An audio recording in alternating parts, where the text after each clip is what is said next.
ഇവിടെ വരുമ്പോൾ വലിയ സന്തോഷത്തോടെ വന്നുകൊണ്ട് സന്തോഷത്തോടെ അവർ തിരിച്ചു പോകുന്നു. ഇനിയിപ്പോൾ അവർ പറയുന്നത് ഞങ്ങൾ ജയിച്ചിട്ട് വീണ്ടും ഇങ്ങോട്ട് വരും, പച്ച അലുവ കരുതി വെക്കണം എന്നൊക്കെയാണ് അവർ പറയാറുണ്ട്.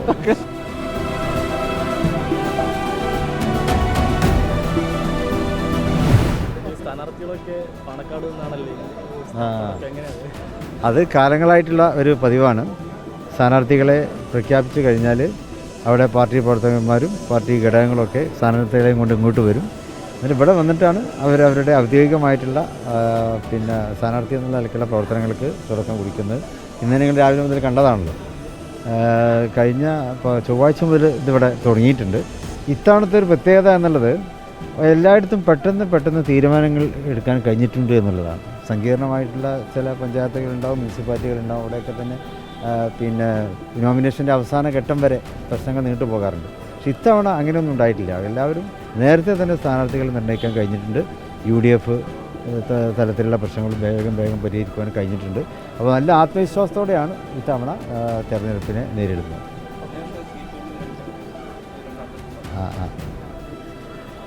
CPM മറ്റ് പാർട്ടികളിൽ നിന്നും മുസ്ലിം ലീഗിലേക്ക് ആളുകൾ വരുന്നുണ്ട്. മറ്റു പാർട്ടികൾ സാധാരണക്കാരല്ല വന്നുകൊണ്ടിരിക്കുന്നത്. ആ പാർട്ടിയുടെ തന്നെ ഉത്തരവാദപ്പെട്ട സ്ഥാനങ്ങളിലുള്ള ആളുകൾ തന്നെ രാജിവെച്ചുകൊണ്ട് മുസ്ലിം ലീഗിലേക്ക് വന്നു. അവർ പലരും സ്ഥാനാർത്ഥികളാവുന്നുമുണ്ട്. അതൊക്കെ ഒരു പതിവാണ്. ഇങ്ങനെ ഒരു സ്ഥാനാർത്ഥികൾ കൊണ്ടുള്ള ഒരു തിരക്കായി മാറുക എന്നുള്ളത് സത്യത്തിൽ ഇത് ഞങ്ങൾ ആസ്വദിക്കാറാണ്. ഇങ്ങനെയുള്ള ഒന്നായിട്ട് കൂട്ടം കൂടി വന്ന് എല്ലാവരും വലിയ സന്തോഷത്തിലാണ് ഉണ്ടാവുക. ആരുടെയും ഒരു ആശങ്കയോടല്ല വരുന്നത്. ഇവിടെ വരുമ്പോൾ വലിയ സന്തോഷത്തോടെ വന്നുകൊണ്ട് സന്തോഷത്തോടെ അവർ തിരിച്ചു പോകുന്നു. ഇനിയിപ്പോൾ അവർ പറയുന്നത് ഞങ്ങൾ ജയിച്ചിട്ട് വീണ്ടും ഇങ്ങോട്ട് വരും, പച്ച അലുവ കരുതി വെക്കണം എന്നൊക്കെയാണ് അവർ പറയാറുള്ളത്. പിന്നെ അതെ, അങ്ങനെ ഞാൻ പറഞ്ഞു ഇത്തവണ അത് വളരെ കുറവാണ്. കഴിഞ്ഞ തവണകളൊക്കെ അപേക്ഷിച്ച് ഇത്തവണ വളരെ കുറവാണ്.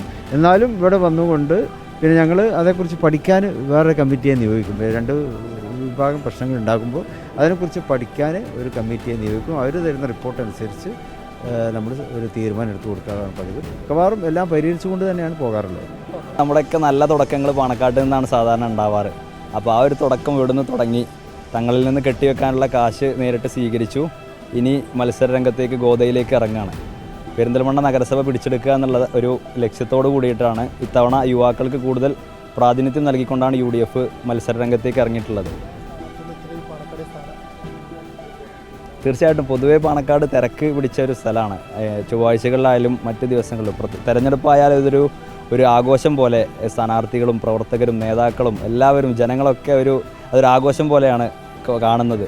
അവിടെ തങ്ങളിൽ നിന്ന് നേരിട്ട് അനുഗ്രഹം വാങ്ങുക, മറ്റു കാര്യങ്ങളൊക്കെ കാര്യങ്ങളൊക്കെ അവിടെ നടന്നുകൊണ്ടിരിക്കുകയാണ്.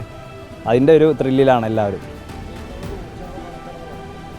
തീർച്ചയായിട്ടും നമ്മളൊക്കെ എല്ലാം നേതൃത്വമാണല്ലോ പാണക്കാട്.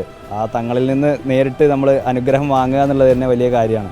ആ ഒരു തുടക്കം കൊണ്ട് തന്നെ തീർച്ചയായിട്ടും നമ്മൾ ഇലക്ഷന് നേരിടും. തീർച്ചയായിട്ടും അതെ.